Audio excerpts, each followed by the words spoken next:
Welcome to the Kickoff evening for Berkeley Unbound, a program of the Bay Area Book Festival. I am Sherilyn Parsons, the director of the festival, and I am here to welcome you.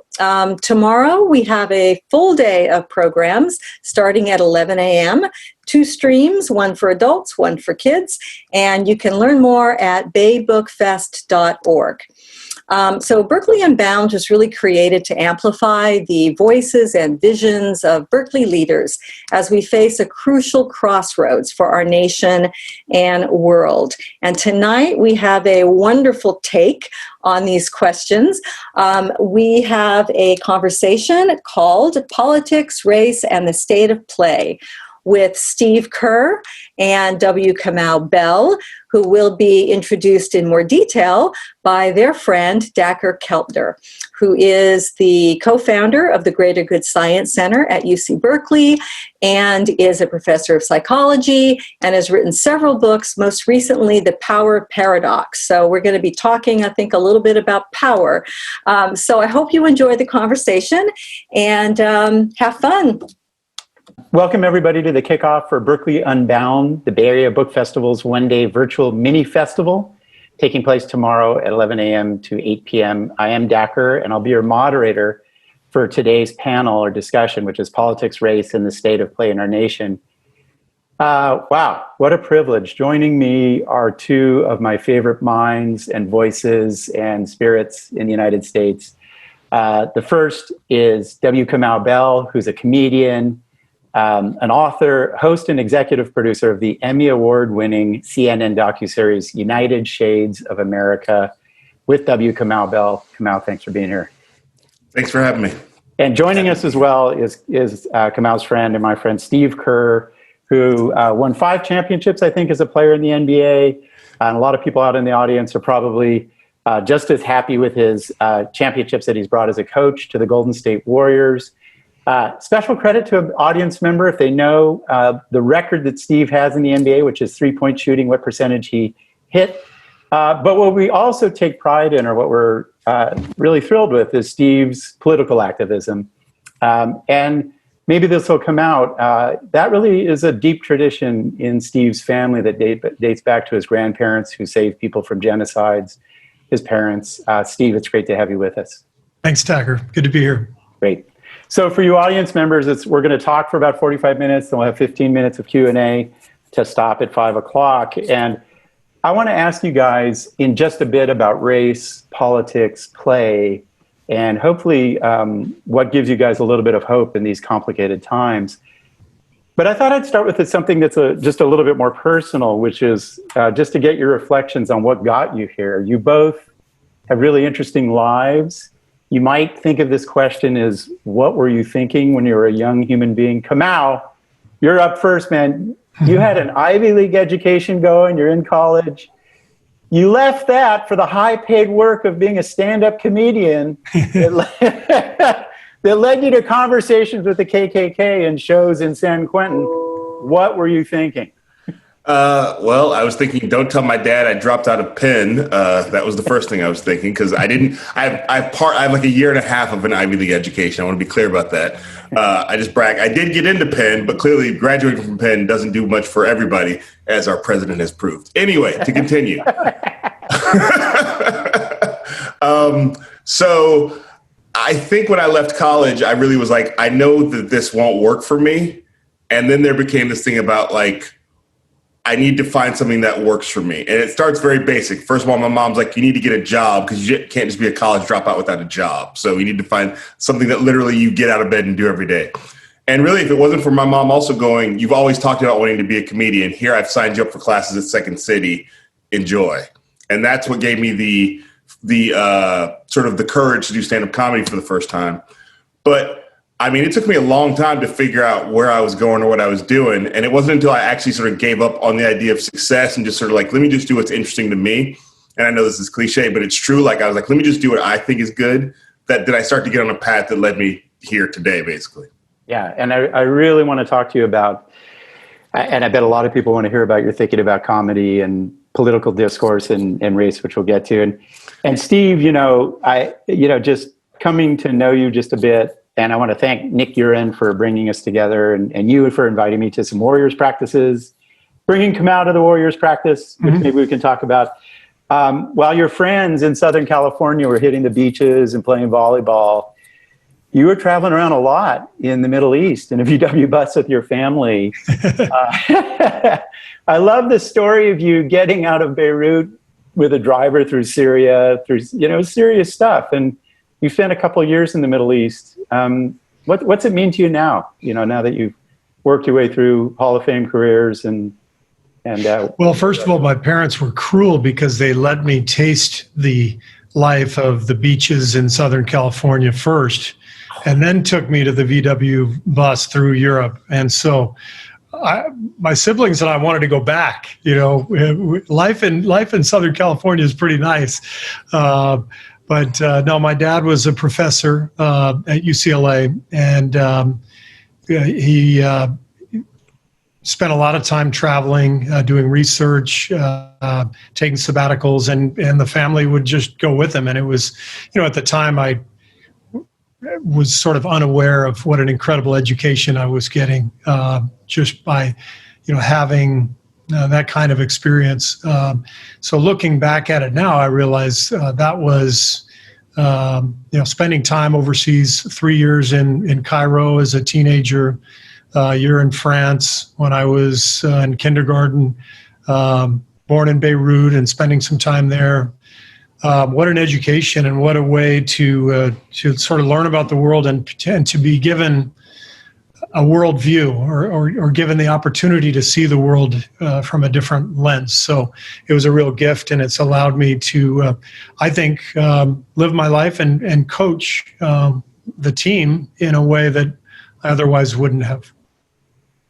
And your grandparents have had a big influence on you, on your dad's side.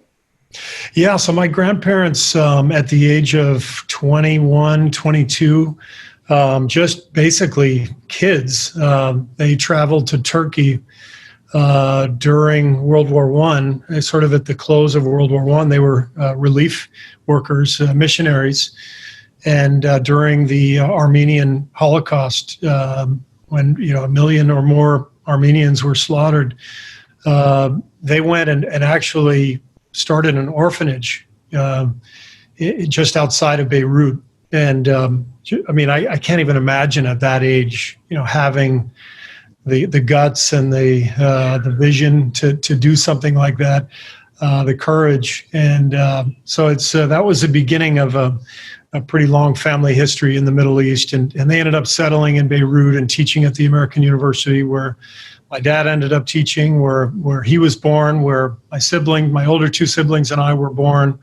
So there's been a long family history there based on my grandparents' work. Excellent. I didn't know which one to start with, politics or race, but I think we got to start with race. You win. I think this question's going to be for me, Steve. Hey, man, but you know what? You're going to go second, Kamau. I hate to tell you. So. That's fine. So, forgive a little bit of personal history as I think about both of your lives and the amazing contributions you're making. But, one of the things that the social sciences have documented is, notwithstanding all of our efforts at race, Brown versus Board of Education, 1954, and so on, Andrew Hacker, a sociologist early, it's still being talked about. We are a profoundly segregated society. And one of the things that I love about your work, Kamau, is you're getting out into the schools, you're letting people see this stuff. What strikes me about both your lives, and I just want to get your reflections, we'll start with Steve and then go to Kamau. And Kamau, we got to hear your thinking about race. You guys have both, in some sense, made part of your life's work about crossing racial boundaries, right? So Steve, I think you're 6'3", 175. I used to be 175. I'm a little more than that. You play in a sport where the average height is 6'8", and about 250, and 75% are black. And I'm just curious what it's meant to you, just to be in a sport that's African American. I think playing basketball from a very young age I went to public schools in junior high school and high school in Los Angeles, and very integrated schools. And so my teammates were always black from the time I was like 13 on. And yet, over the last few months, especially, I've really become aware of just how ignorant I've been to life for Black Americans. I always sort of thought, well, I play with Black guys. These guys are my friends. I think I know what their experience is. I obviously don't, and I think that's been pretty apparent for a lot of us who have sort of had this awakening during this movement. And so I think for me, the way I look at it is I'm extremely fortunate to work in a business that is very diverse, not only from a race standpoint, but with so many international players. So we have people from all over the world, different backgrounds, different cultures, and it's really a gift. But being made more aware of the intense divisions we have and the problems we have in our country has been eye-opening, and it's made me want to try to do something about it, using my platform as a coach to do so. Kamau, I want to give a shout out to some of your shows. I hope everybody who's listening tells their friends about them. United Shades of America. First you went and spoke with Richard Spencer, who was a white supremacist who was getting a lot of attention at the time. He's probably fading into obscurity, hopefully. I take some credit for that. I take a little bit of credit for that. Right on, and let's hear about that. But more recently, you sat down with the KKK. You're heading up to Portland, where things are hot right now. I can't put it into words, and I want you to kind of educate us. Like, your voice on race is unlike anything I've heard, and I think that's why you won your Emmy, and why people are listening to you. Tell us about it. Where does it come from? What do you think about it? I mean, in the first episode of the season, we did an episode about white supremacy that was mostly set in Pittsburgh, but the end of it is me having a conversation with my mom and set on the beach of Santa Monica. And really, it was just a way to sort of go, this is where, whatever you think about me, it all comes from this lady. So I, as an only child, growing up in a single parent home, which me and my mom always joked about being broken. She'd be like, "You're in a broken home." So like, it was the 70s. That was the rhetoric then. And I would say that because she was a single parent, she just took me places. So I often heard adult conversations. So as young as I can remember hearing conversations about race and racism. And this is the early 70s, right after the civil rights movement. So the block is hot, as they say. Like, there's still a lot of well, now that we did that, we need to win. We need to figure this out. But there's also a lot of anger. So I just heard a lot of conversations. So at the time, not really paying attention to them, but always privy to them. And then I really think, like, sort of having that as the wallpaper of my life. And then moving out to the Bay Area, just through being a curious person, I think naturally, I always found myself in rooms of people who had different lives than me. I wasn't just hanging out with comedians. So I was hanging out with, my wife I met at a theater where I was directing a play. I didn't move to the Bay Area to be a play director, but it just sort of happened. I just sort of always following my nose. And so I just always and I sort of learned, and then was told by some friends that sometimes you need to shut up and listen. So like, I think there is a over-indexing, especially as a heterosexual cisgender man, to say, I have an opinion on that. I don't know anything about it, but here's my thoughts. And my good friend Martha Reinberg, it was very clear to me sometimes, like, no, just be quiet. And I learned very much a lot more from listening. So as much as people say that United Shades, I have a voice on race, a lot of it is the voices that I'm putting on the screen. Yeah. And then sort of processing with the audience on the show. So I really feel like as more of a conduit than actually like a voice. I feel like I'm here to sort of like connect some of the dots. And I also like learning. So you hear some of the enthusiasm of learning in the show. What strikes you about some of the voices that you're hearing? I mean, I think when you go to the show and you hear, cab drivers from Dominican Republic and all kinds of different races, KKK and so forth, what do you sense in the voices and what they're saying about race? I mean, I think that, if there's anything that the premise of the show is that everybody on some level knows America's broken. There's disagreement about how it's broken and who it should be fixed for. I would say that. But I would say, the only people who think America's doing great, despite what you see, like in the videos of people unmasked walking through malls, sort of acting like that's the way to win. They're basically saying this is broken. Yeah. The people who are winning are like the billionaires during the pandemic who are making more money right now as America is, as many Americans are suffering. So for me, I think that's the thing I've learned is that, and if you take politics out of it, and so many of the conversations, I'm talking with people who we probably voted differently, but we don't actually talk about voting. We talk about your life. Yeah. And so when it comes right down to it, ex-coal miners in Appalachia, white ex-coal miners in Appalachia, and Black people who have sort of been forced to become a part of gangs because of the culture of the South Side and West Side of Chicago, both want better schools, better jobs, more access to healthcare. And so if we could take away all the team sport, WWE, wrestling, and politics, which is what we sort of the lens we see it through now, we would have a much better conversation about this stuff. Now, you can't separate that stuff from racism. Racism is the country's original sin.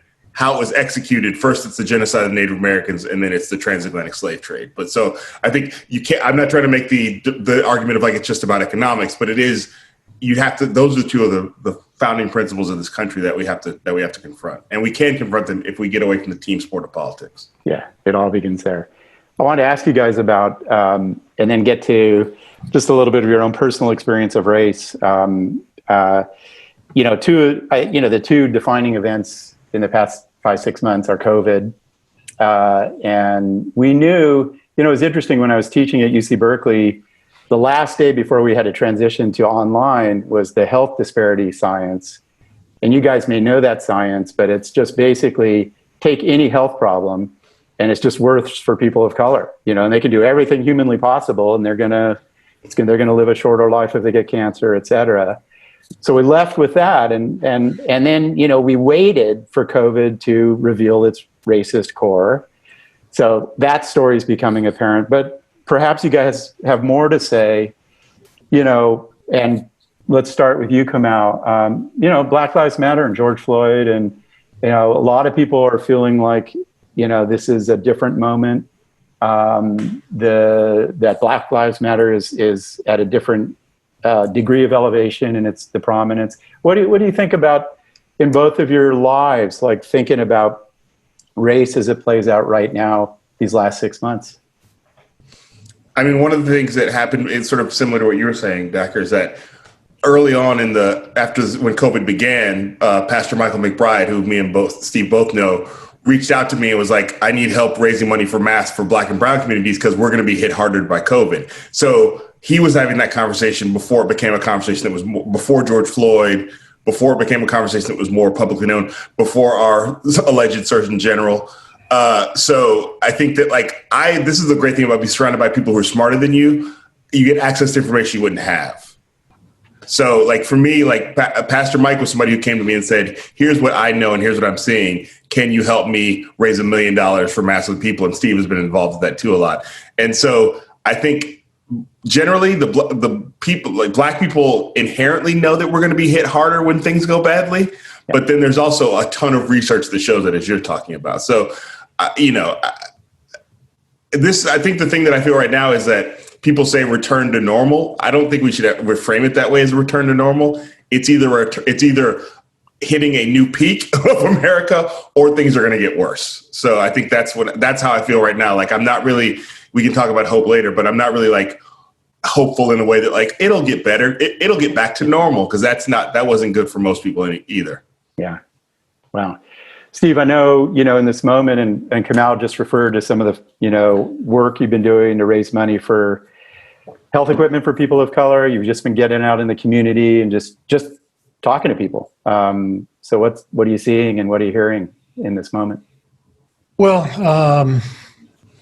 I think a big part of this for me is educating myself, and I know our organization is doing the same thing. We have over 500 employees, and I'm really proud of our organization and what it has done over the last 6 months in terms of giving people space, giving our employees space to talk about their stories of racism in sort of a forum, whether it's on Zoom or we have a daily email where sometimes people will write their feelings on what's happening and share it with the entire group.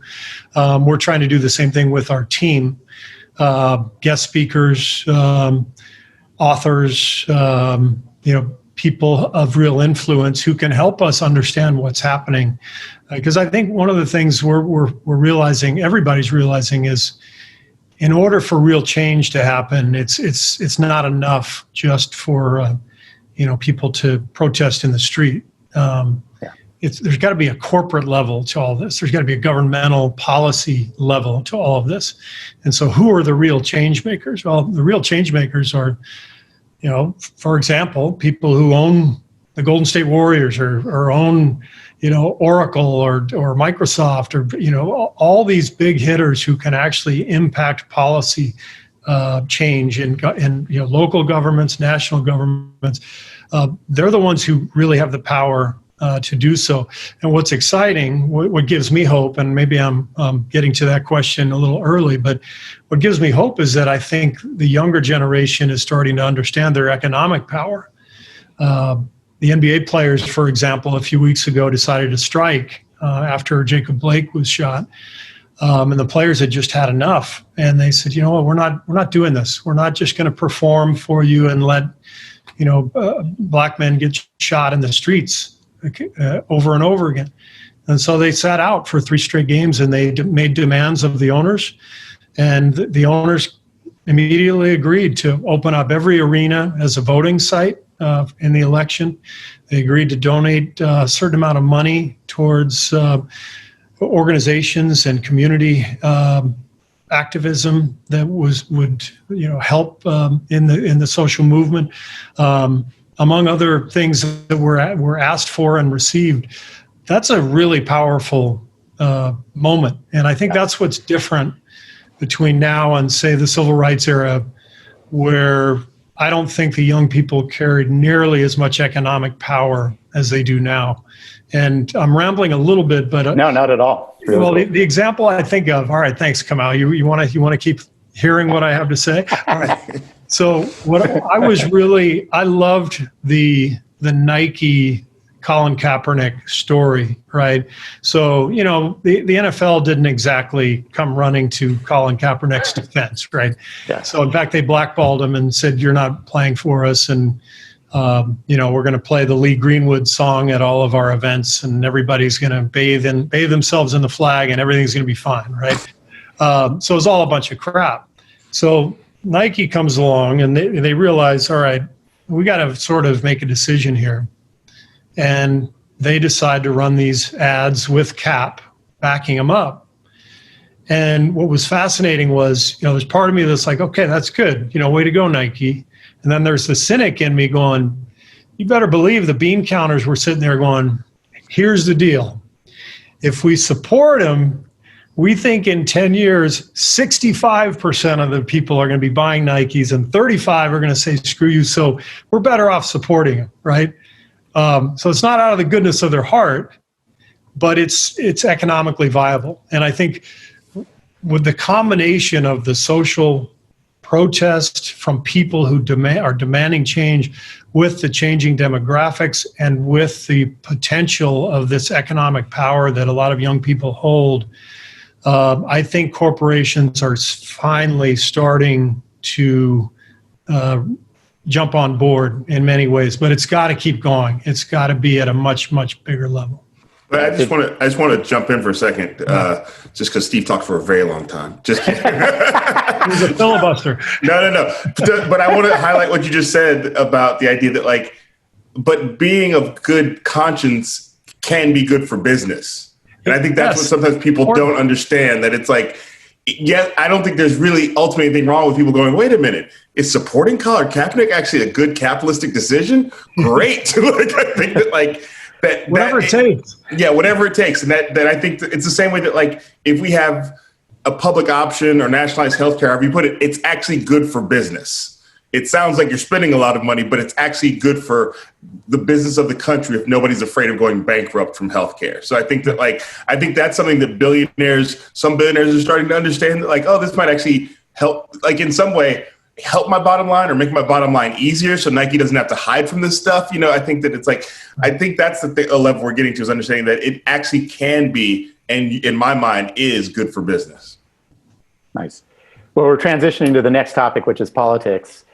Both of you, deeply relevant here. I have to tell a little funny story, but before I ask you guys a question, it was about a year ago, and I forgot where I was going, but I stepped out, and it was either a T-shirt or a bumper sticker, and it said Popovich Kerr 2020.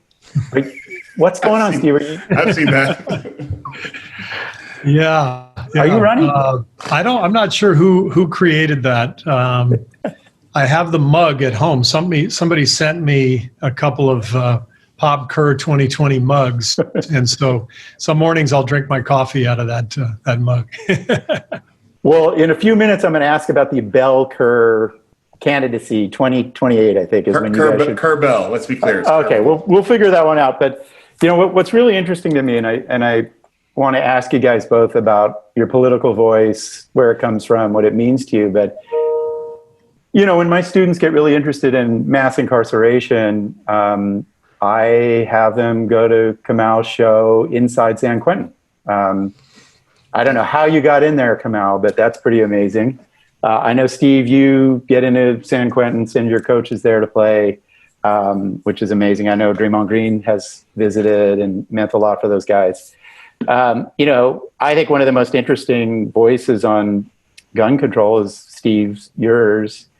You guys, very interestingly, you're a comedian, a docuseries host, a coach, player in a sport, but you have these really kind of clear, resonant political voices right now. And I'm just curious what you think about that. Where's the voice come from in terms of your political concerns?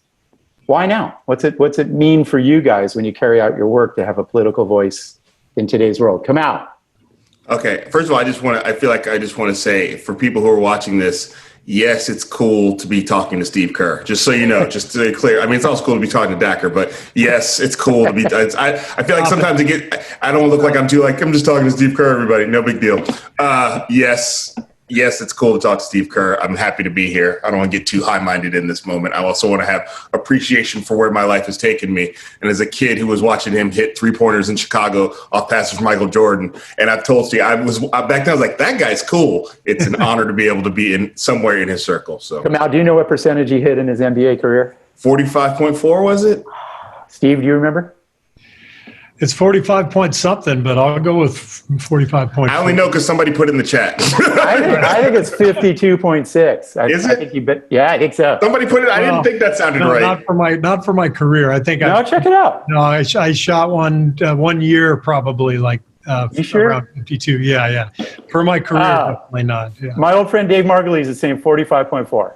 That's who I ripped it off from in the chat. I knew it was. I knew the stat was somewhere in the high 40s. But you got to claim that, Kamau. Then I came up with it myself, and I actually taught him how to shoot. But so for me, I think being Black in America was always a political identity, and I just grew into it, not knowing it at the time. As we talk about where these political identities come from, and I think really for me, when Obama ran for president and race and politics sort of became like this. That I really got activated by that, and sort of like the conversations I was having with race or hearing about race were suddenly on the news every night, and the way in which Obama was covered or talked about was clearly also tied into America's race problem and racism problem. And so for me, like I'd say 2007 is when I really I was a comedian who was sort of talking about race, and then my career started tracked with his. Like I was just sort of like almost covering him, like a comedy journalist. And really just sort of and also I think age does a lot for being clear about where you want to be in the world, and having kids does a lot for I just had a conversation with my 9-year-old this morning. I showed her this CNN clip of these Black people. 19 Black families bought 97 acres in Georgia for the purposes of starting a town that they're calling Freedom, Georgia. And I was just I just want her to watch this. I don't have any questions for her. I just want her to take this into her brain. And we talked about it, and then we had a whole talk about her identity as a mixed race Black person, and and I sort of went over it again, like you have to claim Black, you can't just claim mixed, because that's not how it works. But so for me, it's like being a dad, sort of like an understanding what I want to pass down to my daughters, my mixed race Black daughters, has really sharpened how I think about things and really forced me and really encouraged me to take in new perspectives. What do you think, Steve? I mean, it's so interesting, and I know a lot of people, Kamau's been this fresh voice on race and politics, and, we know who our audience is, Trump 2016. People are like, what is going on? And all of a sudden, Popovich and Steve Kerr kind of stating their mind. So what do you think about your political voice? What's it mean to you? Well, you come out of a political family in some ways. Yeah, I mean, I never said a whole lot. Growing up, I listened at the dinner table, and my parents had a lot of opinions. I didn't say much, but my coach, Greg Popovich, taught me all my bad habits, about saying bad things about Trump. I learned from him for sure. But no, in all seriousness, he made me realize that as a coach, you have a platform and really a responsibility too, if you look at it. Yeah. To speak your mind. And so I think the first time I ever said anything was after my second season coaching. First time I mentioned politics, and it was after the finals in 2016, and I was doing a podcast and with Tim Kawakami here in the Bay Area. And we talked basketball for 45 minutes, and he said, "Do you have any final thoughts?" And I said, "I do." I said, during the finals, we just did another moment of silence for the Pulse nightclub victims. And I said, I think it was our 5th moment of silence of the season. Mm. And, by that time, it's like, okay, so we just keep doing moments of silence and then nothing? Is that the plan? We keep, every time somebody goes into a club and murders 50 people with a semi-automatic rifle, we just bow our heads and be silent, and then that's good enough. It's insane, right? And nobody was doing anything about it, and it was making me so angry. And so that's when I started bringing up that our government needed to do something. I knew a lot of the statistics about gun safety and gun control. I knew that 90% of Americans, regardless of political party affiliation, wanted background checks. And I knew that the Republican-led Senate would not even look at a bill. And I think now there's been one sitting on Mitch McConnell's desk for a year and a half, one that was actually passed by the House. So, we just sit here and we don't do anything when we have these obvious, awful problems. And that's just one issue, right?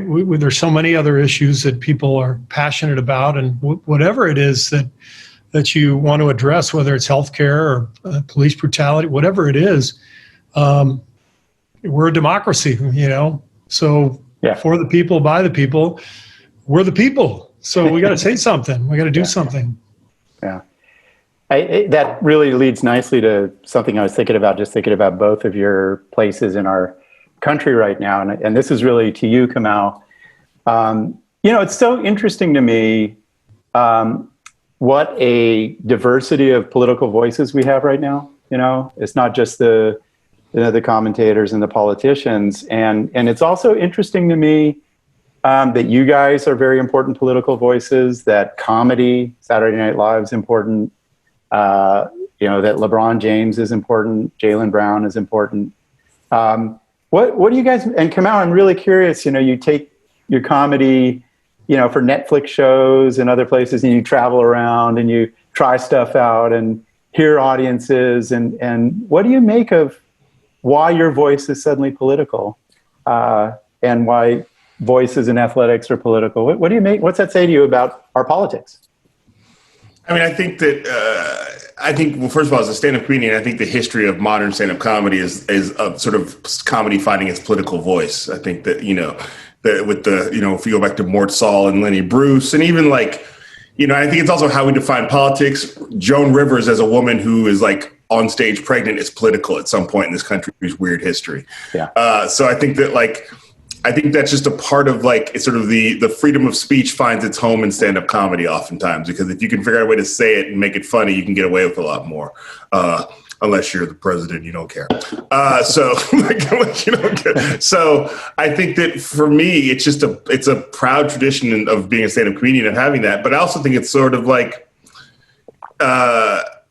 I think it's an indicator of how, I think there's also the way in which we have democratized how people can get their voices out there through social media and through, the internet, that more people have access to letting their voice be heard, which overall is great. There's many problems with companies and how they run that, but Facebook. But I think that there's more access to the microphone right now, which is overall great. And I think that's the thing I think is, and it's also just an indicator that politics has become a part of pop culture, and a lot of that is actually weirdly through President Obama. Politics has become a thing that is as much a part of pop culture as Cardi B, and which is why then it's great to have Cardi B talking about politics. All right, final question on politics, and then we're going to get to play, and then you audience members, you guys are going to have the privilege of asking Kamau and Steve a question or two if you're interested before we close out at 5 o'clock. Kamau Bell, Steve Kerr, 2028. What are you guys going to do? What's your platform? Wait, 2028? You're saying we run for president? Well, let's say 2032. 2032. We are going to say, New Zealand, you are ready for 2 Americans to run your country. That's what we're going to say. By 2032, I may be a citizen of New Zealand, is all I'm saying. If the plan works out correctly. Yeah, we'll trade you Kamau for Ardern. Straight up. I think you're going to need some cash thrown in to balance that out or something. I don't know if that's future considerations, as they say. All right, I have just a few more questions. One of the things, it's funny, I just in the world that I travel in, of scientists studying inequality and class and trauma and violence, we often short shrift the centrality of play to life and the significance of play. When you just think about politics, satirists from Jonathan Swift on have had profound roles in political discourse and political ideas. Fools used to be parts of monarchies and so forth. So I think that, and a lot of people feel that one of our defining characteristics of play, of our human species, is play. And it's interesting, in another conversation, Steve and I were just talking about basketball and the like. And a lot of the earlier forms of play predate politics. And it's almost as if sports, like the ball court sports in Mesoamerica, those things are almost 4,000 years old, and they probably were giving rise to political organizations. So play is fundamental. I hope I don't need to persuade too many of our audience members about that. And I'm really curious, and it's just this question, first you, Kamau,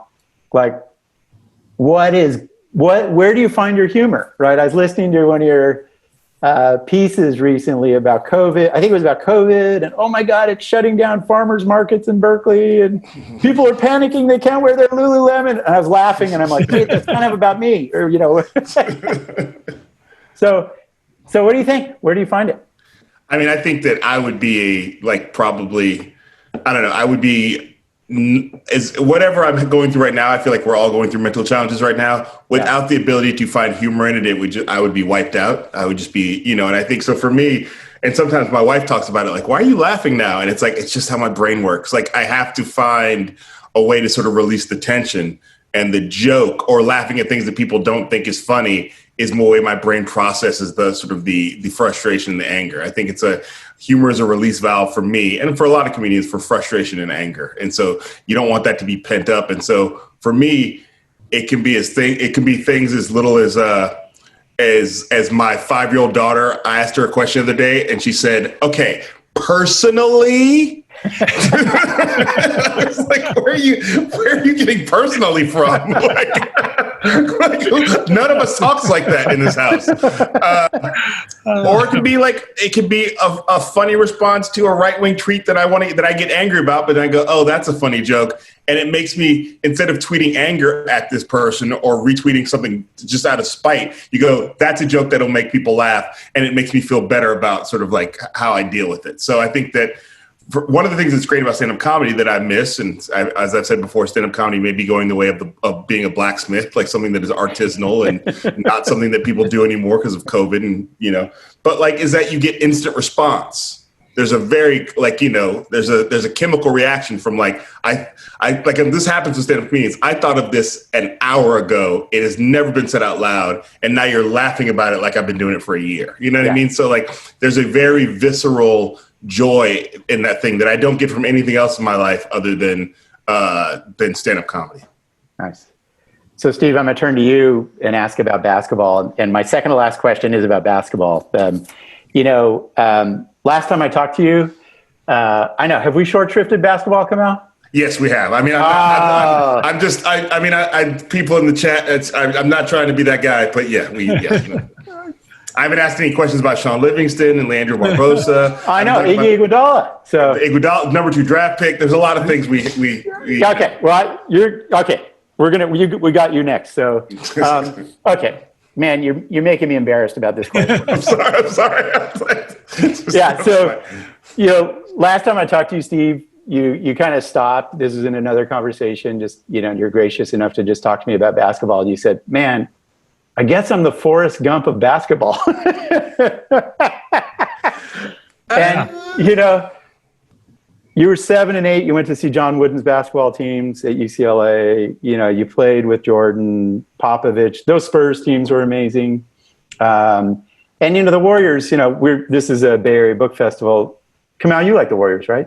Yes. I know you like their work. You like the Sixers earlier in your life, but the Warriors are like, if you go watch a game and suddenly 15,000 people are dancing and joyful. And I know a lot of people try to figure out what Steve Kerr's magic is in terms of what the heck is going on the basketball court and why am I dancing to a sport I've never played? So what's the magic, Steve? Well, the magic is hang around Michael Jordan, Tim Duncan, and Steph Curry, and good things are going to happen. So I figured that out pretty early. It's pretty simple. I think, I like what you were saying about play being fundamental, because to me, it's, one of our fundamental values as a team that I talk about, and you hear me talk about it all the time in the media, is joy, which is basically the same thing, right? So I think we are all sort of in a constant quest for joy, whether it's Kamau finding humor in some dark political place. It's like, how do I turn that into some joy? Oh, here I go. If I make this joke, this awful thing can make me laugh, and that's joy, and it just keeps us functioning. Playing basketball for the players is joyful. It's this incredible expression, this artistic expression, but this physical exertion, this amazing feeling. If you played, pickup basketball at some point in your life and you had a great hour-and-a-half pickup run, and then you went home and you took a shower and you plopped down on the couch, it's like the greatest feeling ever, And if you're a fan and you love watching a team and your team is really good and you connect with that team, oh man, I got to watch that team. It brings joy. So whatever brings joy to our lives is that's what we should be aiming for. And that's what we try to do as a team. That's why humor is a big part of what we try to bring every day. That's why music is a big part of every day. We try to make sure that our players are looking forward to coming in and coming to work and finding joy, because there's especially lately, man, there's not a whole lot of it out there. So we gotta seek it. Wow, what an answer! It was interesting. trying to figure out an answer to this question as well. And I'm coming at you, Kamau, about basketball, so get ready. Not me. I'm not. I'm about 8 rings short of this conversation. I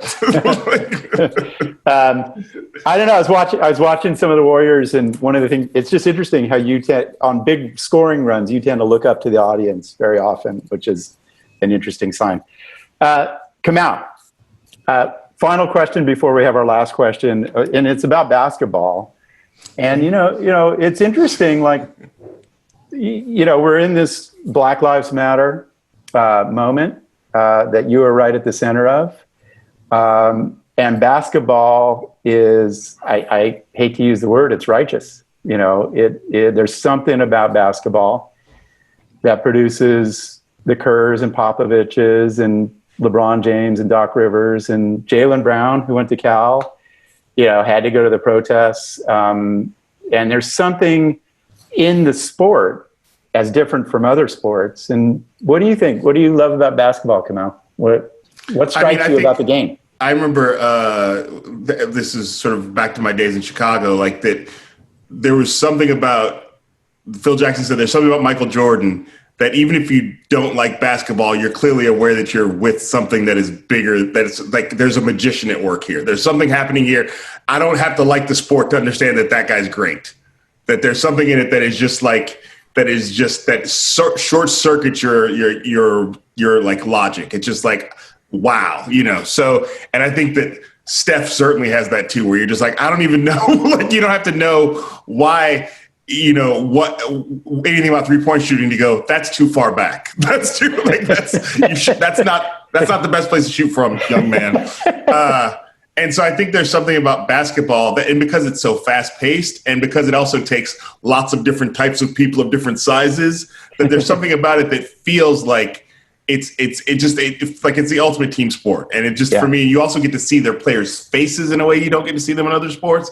And because there's like generally in every town, there's a basketball hoop, you can just sort of walk past and go, I feel like I could, no, I can't. So like, I think there's something about it that you get full, like people always go with players like Steve, like he's like a little guy and you stand next to him and go, oh, hello, Mr. Kerr. How you doing, sir? So, I mean, there's just like Steph Curry looks like he's 5'8", but he's like, and he looks like he's skinny. And you're like, no, he's not actually skinny or short. And so I think there's something about that, and that's why I think kids connect with it because it looks like you could be out there. So I think that, I just think that, yes, there's other sports that are, I'm not here to pick basketball is my favorite sport, but I'm just saying, but there's something about it that is just instant that you can like, if I'm having a bad day, I can pull up just any random YouTube highlight reel of Michael Jordan clips. And it's just like the day gets better, because I feel like to me, it's the same way. It's like Michael Jordan, Bruce Lee, Jimi Hendrix. There's just something about it that short circuit. Like, I don't even like rock and roll music, but I can tell something's happening here. So I think it hits that same thing. Oh, that's interesting. And I love what, there was a period in my life where I went to pick up basketball courts. Every town I was in, I would go to a pickup basketball court and play. And it's just a democratic experience. Anybody can step on the court and play. What do you think, Steve? Why is basketball so relevant right now? And just, I mean, culturally, politically, is there something about 5 players or the game? Or I mean, I think Kamau touched on it. It's the most intimate of sports when it comes to actually seeing the players' faces, seeing their expressions, and then the fact that there are 5 players having to work together. Tennis is, you get great views of a tennis player's face, but he's, he or she is by herself the entire time. And, as soon as the tennis player looks up at her coach, she's docked for a point, it's like, you're not allowed to look at anybody and get any help. I mean, all of a sudden that loses a little soul, right? So basketball is like 5 guys who, as Kamau said, totally do different things and complement each other. It's like watching a great band. They feed off each other and they click, or they don't. And it's sort of fascinating when they don't. And then you got to figure out why. And but I think the emotion of it and just the athletes are incredible. I mean, especially the athletes of today, they're so talented and so versatile, and it's beautiful to watch. And And then I think the final piece is that the NBA has always been very progressive politically, went back a long ways. And what you're seeing happening right now is a result of a foundation over many decades where the league management supported its players and coaches, and that matters. And I think fans see that, and so when LeBron partners with the Dodgers and opens up Dodger Stadium as a voting place, I mean that's righteous. Pretty cool stuff. Yeah. That's pretty good. I mean, I just want to say also, I just want to give Steve credit, because one thing that white people of privilege have to do is understand that they have to open the door for people who do not look like them. And so even when I see, like yesterday, when I saw the hiring of Sean Livingston and Leandro Barbosa, it's like, that's the thing right there, white folks who are paying attention. Like it's not enough to read the books or say the thing. That's a step of action that will, like, in 20 years, when Sean Livingston is some sort of like GM or whatever he wants to be, and he opens the door for other people, and it's all because Steve was like, I don't have to just hire people who look like me or come from the same background I come from. Well, and I appreciate that, but having said that, we've got to do better too in the NBA. A few years ago, I think we had 14 black head coaches. There were only 6 this year, maybe 7 out of the 30. Yeah. So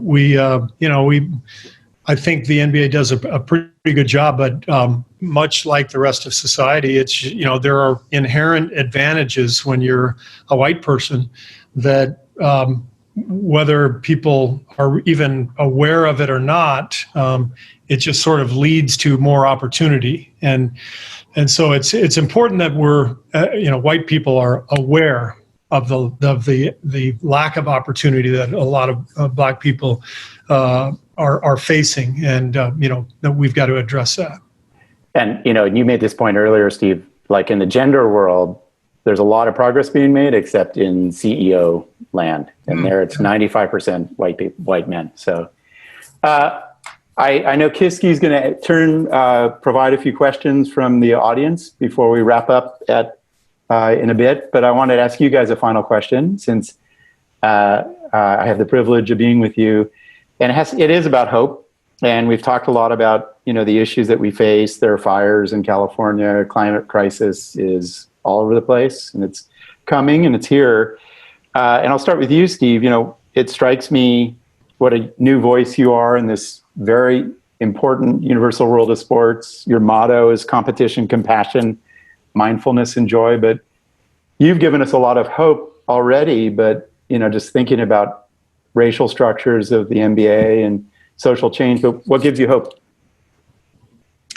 I think what I mentioned earlier is probably the greatest source of my hope is that corporations are starting to jump on board, but I think we need that at a much bigger level, going forward, because there's got to be policy change. But I think the movement that we're feeling is there's a lot of momentum, and there's a lot of people, a lot of young people behind this movement, and I just it feels different than anything I've felt in my lifetime, and I know just for historical context, I think it's the biggest movement since the civil rights era, which didn't end well, and we've got to do better, and this election is really everything. It's got to be a starting point. It can't be, an end point. It's got to be a starting point. We got to vote, and we've got to get people in place who are willing to help create change and positive change and move forward. So it's very fitting that we end with, I think, one of the most important voices in this new movement that Steve talks about, which is you, Kamau. What gives you hope? Whenever I hear that stuff, I'm like, whew. I appreciate what you're saying, Dacher. It's just funny. It's just like I've repeatedly over this pandemic, I've said, isn't it weird? I wanted to be a comedian because of Eddie Murphy on Saturday Night Live. When I find myself in positions of like answering questions like this. So for me, I think America has to answer some very significant questions, and it has probably about 10 years or so to answer those questions, or else I think the bloom completely comes off the rose of of America, in the same way that, like, I think there is hope for humanity, but I don't think humanity has to face its hope in America, is what I would say. I would say that, like, there's some very serious questions that America has to ask itself, in the sense of, like, Trump wanted to close the borders. Well, now the borders are closed. So all over the world, people who are, like, usually would come to America to execute their dreams now can't come here, and maybe don't want to come here because of the rhetoric, and those dreams go somewhere else. So I think that we have, like I said, about 10 years to answer those questions. So I have hope that those answers will come. And then once we have the answers, we will know where we're at. So I think but I have hope for humanity. And like I said, when I look around the world, I see other countries are doing a better job of everything we're doing a bad job at. Yeah, well put. And I'll tell you, the universities are the first to suffer if we close those borders. So, all right, let's take maybe 2 or 3 questions from our audience before. So I am waiting for a question from Kiski. Great. All right. As fathers, what is the message you have to your kids growing up in a fragile, unsafe world?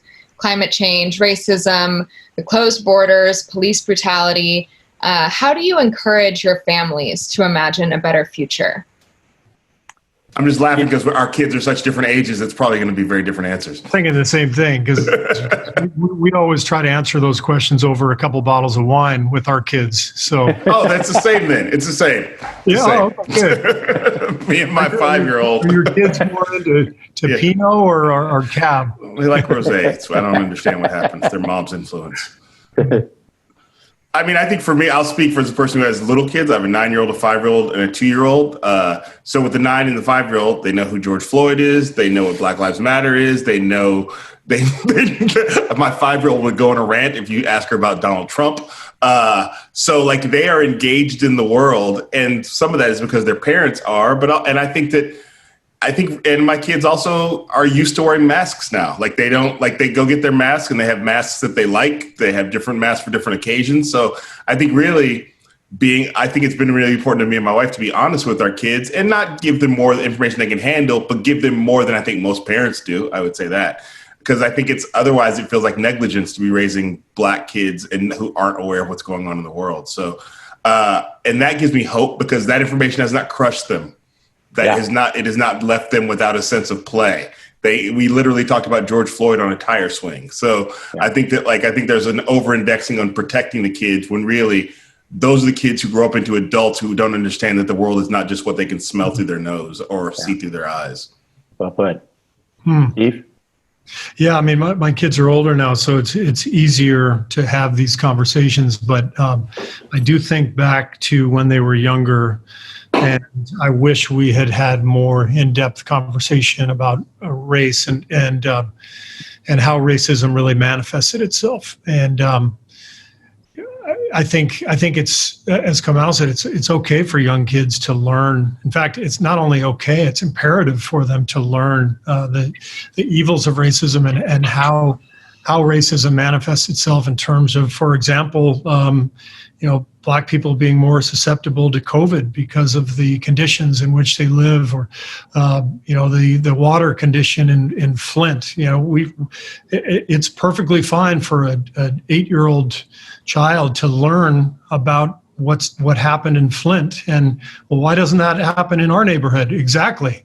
And let's have these discussions. And I'll just give you a quick story. My parents bought a house in Los Angeles in 1969, and my dad was teaching at UCLA, so he didn't make a whole lot of money, but he was able to get a loan to buy this house. And my mom still lives in the same house. My dad, passed away 30 years ago, and my mom has stayed in the house ever since. And it's in a nice part of Los Angeles. And the value from 1969 to now is ridiculous. So there's the family wealth right there in a nutshell. But in 1969, if we were Black, we wouldn't have qualified for that loan. So that's, there should be an 8-year-old discussion or a 6-year-old, I don't know what the exact age is, but those are the types of discussions that children are perfectly capable of understanding, and they should be hearing, I think. I feel like we are not afraid to teach kids about how hot fire is. We're not afraid for kids to have hard math homework. I mean, there's all these things in which we feel like kids have to be challenged, and yet these are the discussions that really involve life and death and the fundamental values of this country. A lot of times, white Americans are afraid to engage in that with their kids. So I think that's to me. Whereas in my household, that stuff is just as important as math and fire. Yeah, that's great. Well put. Kiski. Got it. What do you think the rest of us ordinary citizens should do to be effective in this time of upheaval politically? First of all, there's no ordinary citizens. I don't know who's asking this question. It's not a thing. It's not a category of humanity. You are a citizen. If you're a citizen, that's just full stop. I mean, I think it's as little as like making sure everybody in your life is registered to vote, helping people if you can, get them to how they, if they were in California, if there's still time to register for an absentee ballot, feel free to do that. You can be permanent absentee out here, making sure people checking in with your families and family, make sure they fill out their census. There are many things you can do that don't involve going out into the streets to a protest. So I think that I would say there's a website called Black Voters Matter. You can look there. You can find, and there's things, you can go to the ACLU. There's many different websites out there that will explain things that you can do a lot of times from the comfort of your own pandemic to help push this country to a better place. Steve? Yeah, I mean, it doesn't have to be, something monumental when, in terms of this massive effort. I mean, we're all busy with our lives and raising kids and working and paying the bills and everything else. So people shouldn't feel guilty about, not leading a protest. But Kamau's right. Maybe you can volunteer to be a poll worker. Maybe you can be more involved just in your local community in terms of, finding out what's happening or organizing community meetings. And, we had a visit, and I was not there, but our company had a visit from the San Francisco police chief, and everybody raved about it, said he was just an incredible guest over Zoom. And our employees walked away just blown away by the interaction, and learned a ton from him. And there's every community has different organizations, or maybe if there isn't one, form one. Find your friends, and find different ways to learn and communicate, and raise interesting issues. And if you can be involved, if you have the time, then that's great. I would just also say two other things. Just to sort of say, just tag what Steve was saying. I think you have to do something. I just want to make sure, don't get so overwhelmed by the state of the world that you don't figure out things you can do regularly. And I think we all have to be in a mindset of we're all in the movement now. And if you're not in the movement, then in some sense you're against the movement. So that doesn't mean everybody knows when they're bullshitting themselves, and everybody knows when they're not bullshitting themselves. So I would encourage you to check in with your own internal bullshit meter. But I think it's important to figure out something you can do. And the other thing I would say for people, don't be afraid of information that challenges you. If you just hear the idea of defund the police or abolish the police, then Google it. And there's many different websites that will explain those things to you. Doesn't mean you have to end up agreeing with it, but don't turn away at the mere sort of hint of the idea. As a person who has Googled alt-right and Proud Boy and KKK and all these things in my life just to go, I need to know what this is. Don't be afraid of Googling information that challenges you. So I want to be mindful of time. I know, Steve, you got a draft pick to work out, second in the draft. I know Kamau. Yeah, I got to go do that too. He really wants my opinion on that too. We got a lot to talk about. And I know, Kamau, you're off to Oakland and then Portland to do, start filming for your next season. Luckily, off to Oakland means I'm here. But yes, I know. You got work to do. Yeah. And then you're going to go up to a hotspot. But let's take one more question before we close out. Great. All right. Young voters are an influential group, yet they don't always turn up at the polls. What do you feel is needed to drive up participation among young voters? Kamau. I get excited about this one. Make it easier to vote. Stop putting the blame on them. Voting should be something that can happen. It could happen over a 7-day period. It could happen. You could get the day off work. It could be something that happens. I mean, I understand, but it could be something that happens through your phone. Make it easier and more accessible to vote. Right now, I think that's the big thing I would say is we put it on the young people to vote, and yet it's not always easy to vote, and it should be easy to vote. Steve? I agree with that, and but let's not let them off the hook completely. All right, fair. Yeah. Some of them are just staying at home. So, but what does that mean? You said earlier, Kamau, everybody make sure they're registered, and I think just if you're not motivated by this movement, when are you going to be motivated? So I think you all we can do is just encourage the people we know and try to get as many people in our circle to register and to show up and to do the same thing with their own circles. But man, now's the time, right? Yeah. Yes. Wow. Well, I could talk for a lot longer with you guys. As always, you are full of wisdom and insight and play and depth. And on behalf of everybody here, I want to thank Kamau Bell and Steve Kerr for joining us. We hope you'll join Berkeley Unbound again tomorrow for more great thought-provoking conversations. You can visit baybookfest.org/Berkeley Unbound. I'm Dacher Keltner. You've been watching Berkeley Unbound. Kamau and Steve, we are lucky you guys are around, and it is always great to be in conversation with you and hear what you have to say. Thank you. Thank you.